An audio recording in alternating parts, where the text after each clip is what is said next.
June 4, 1942.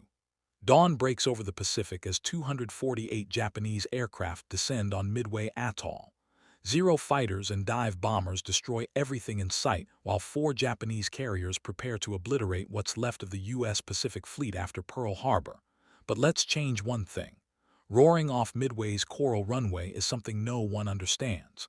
A Lockheed Martin F-35 Lightning II dropped into a battle it was never meant for. So, what happens when the most advanced fighter jet on Earth is unleashed during one of history's most decisive naval battles?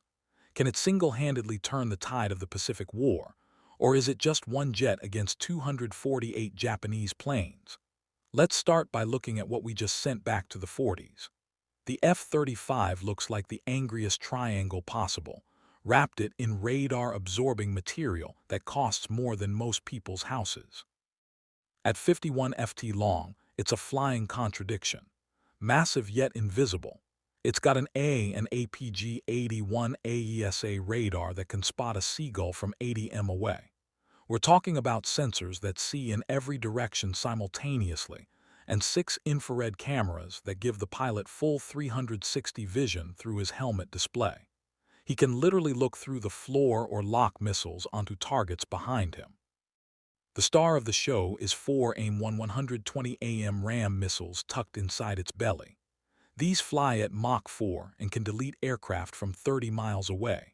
The pilot fires and the missile does the rest.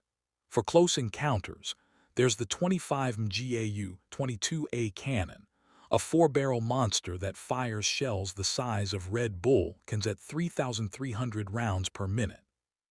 1 second of trigger time equals 55 explosive rounds delivered directly to the other guy's cockpit. Powered by 43,000 pounds of thrust from a single Pratt & Whitney turbo fan, the Lightning cruises at Mach 1.6.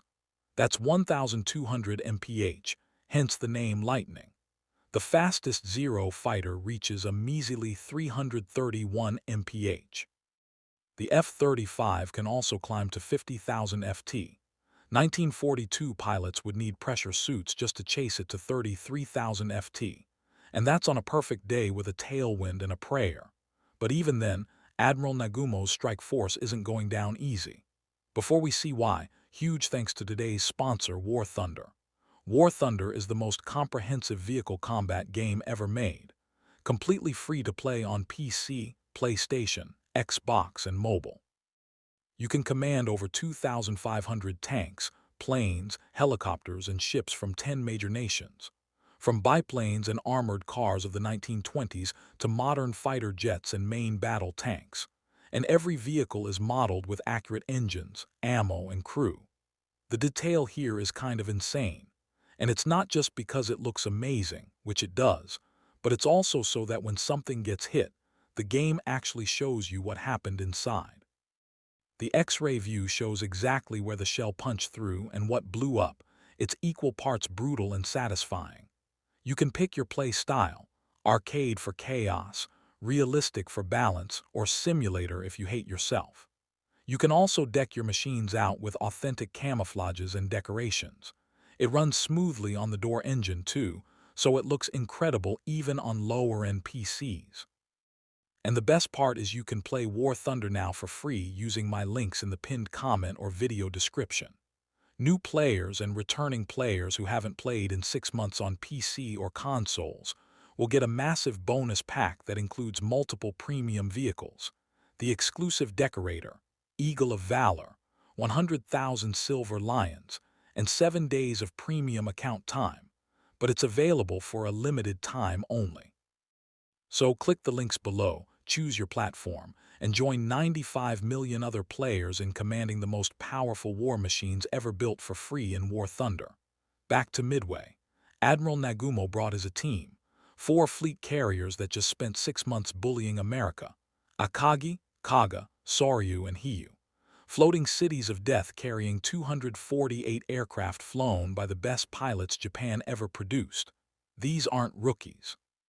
These are the guys who sank Battleship Row at Pearl Harbor, who conquered half the Pacific in 6 months.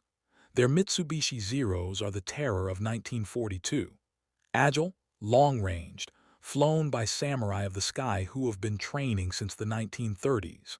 The bombers, Val dive bombers and Kate torpedo planes are precision instruments of naval destruction.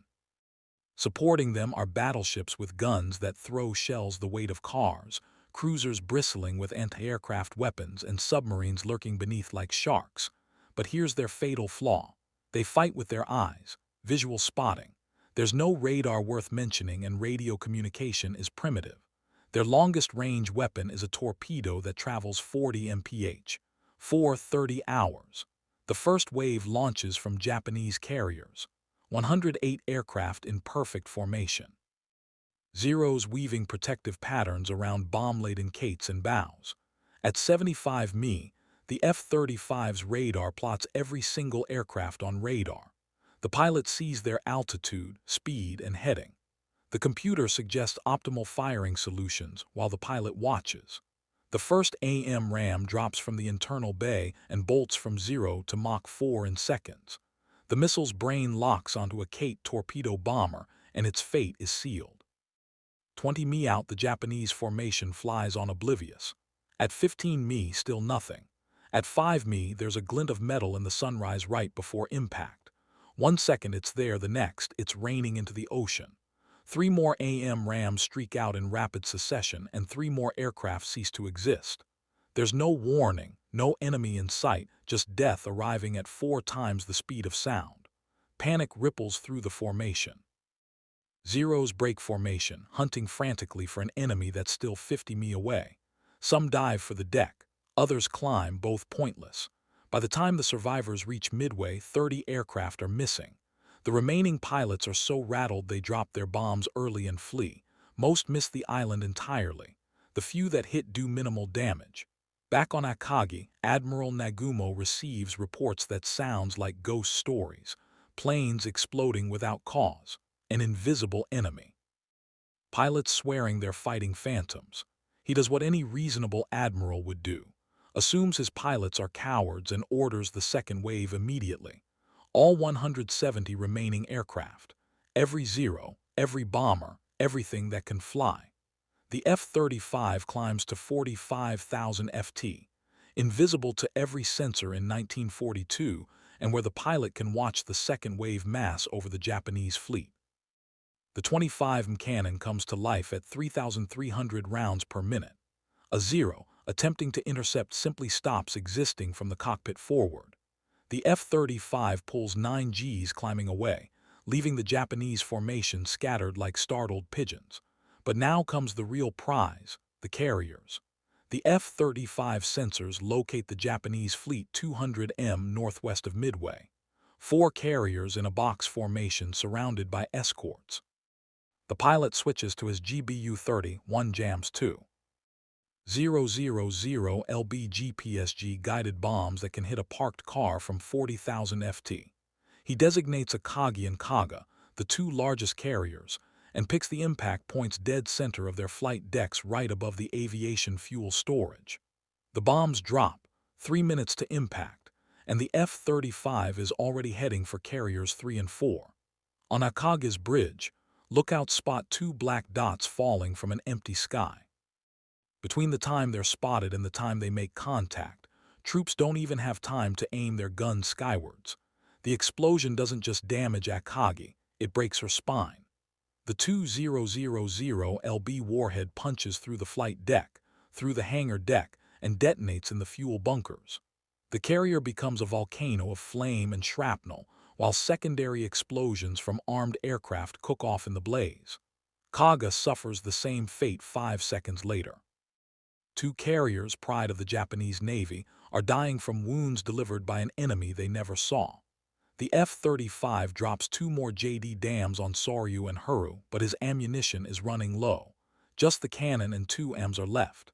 The pilot makes them count, strafing the carrier's bridges with 25 rounds, turning command structures into Swiss cheese. The Japanese fleet is in chaos by this point. 4 carriers are burning, dozens of aircraft are destroyed, and many more are trapped on burning ships before getting the chance to take off. Zero fighters orbit helplessly, unable to land, unable to fight an enemy that operates above their ceiling, beyond their speed, and outside their comprehension. By noon, the Japanese fleet is retreating, leaving 4 carriers to burn and sink. The Imperial Navy's offensive power, built over decades, is gone in a single morning. But this is its last flight. There's no JP-8 jet fuel in 1942. No replacement missiles and no spare parts. The F-35 becomes legend. The ghost of Midway and June 4th, 1942 goes down in history as the strangest battle. Or what do you think would happen? Let me know in the comments. And thanks again to War Thunder for sponsoring this video. Play now for free on PC, PlayStation, Xbox, or mobile using my links in the pinned comment or video description. New and returning players on PC and consoles will get a massive bonus pack available for a limited time only, so don't miss out. That's all I had for today. But if you're curious what would happen if a modern jet fought in World War II, check out the video on screen now.